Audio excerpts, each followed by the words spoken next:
We start tonight with the congressman from Chicago, Illinois, Representative Jonathan Jackson, a Democrat. Thank you for joining us, Congressman. Let's start with the Trump plan of mass deportation plans. Despite the latest court ruling, the administration is still planning to ramp up ICE's operations in Chicago as early as next week. Chicago Mayor Brandon Johnson, who will be on our show tomorrow, he today signed an executive order ensuring the police department remains under city control and barring officers from wearing masks, hiding their identities, or coordinating with federal and military units in the city. The Trump administration, meanwhile, is reportedly considering using a naval base outside of the city as a staging area for mass detentions. Take a listen to Trump's border czar, Tom Homan, being interviewed about what's coming. When you get pushback as you head into Chicago from people like Mayor Johnson, what's your message to the mayor? Get out of the way, because we're going to do it. What do you make, Congressman, what do you make of the administration's attitude toward duly elected representatives of your city?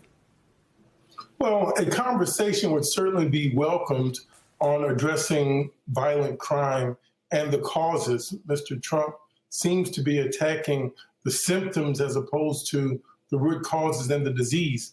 If you would come to Chicago and if he would collaborate and talk with our governor, our county board president, our mayor, and he could see the work that has been taking place and the enormous obstacles that have to be overcome to deal with the social inequalities of income, of the racial segregation and division, those legacy issues that still are playing out in the healthcare system, in the education system, and even in our justice system.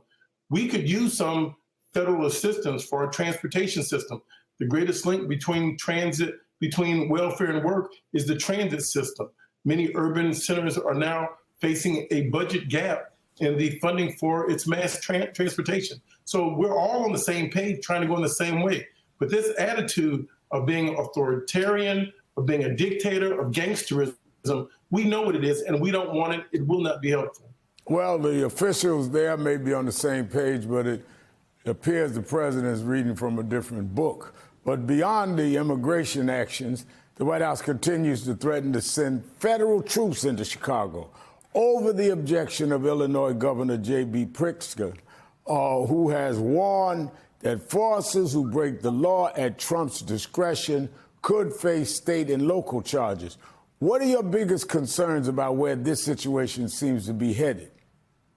Well, earlier this year, as a member of Congress, I went with my colleagues, Roger Krishnamurthy, congressman, to visit an ICE reporting facility. We were denied access, having our congressional responsibilities, our authority to have oversight. I went with Congressman Chuy Garcia and Congresswoman Dalia Ramirez. We went to another ICE detention facility only to be turned away. The men were hiding their faces.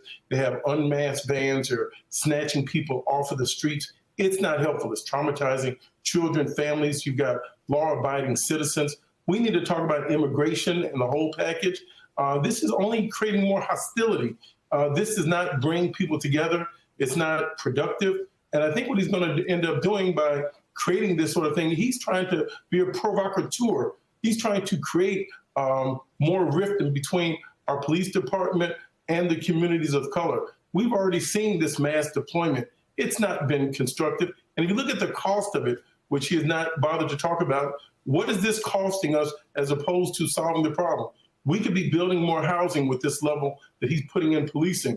If they were to pay our teachers what he's paying these new ICE officials, $50,000 signing bonuses and $60,000, $70,000 entry-level positions, we would have the best funded education system in the world. Yeah, and we're paying for taxpayer dollars are paying for their own rights to be denied. But switching now to the tariff ruling, the tariffs are still in place for now, but the matter appears to be headed to the Supreme Court. The numbers suggest Americans could already be feeling the impact of Trump's trade policies. Inflation rose 3% in July, according to data released Friday. That's the highest level since February. What are your thoughts about the decision and what comes next for Trump's trade wars? Well, it's an absolute disaster. I think this will be the undoing of the president. Unfortunately, his base has looked past many of the crimes and other things that have been associated with his presidency. And now you're going to see that he prides himself on being this great negotiator. Negotiator of what? The United States Congress is clear in the Constitution, has the authority to regulate tariffs. You should not have the president to be the commander-in-chief in charge of the Justice Department now, in charge of the tariffs. He puts on a tariff unilaterally one day, takes it off whimsically the next day. Businesses cannot plan. It's been terribly disruptive.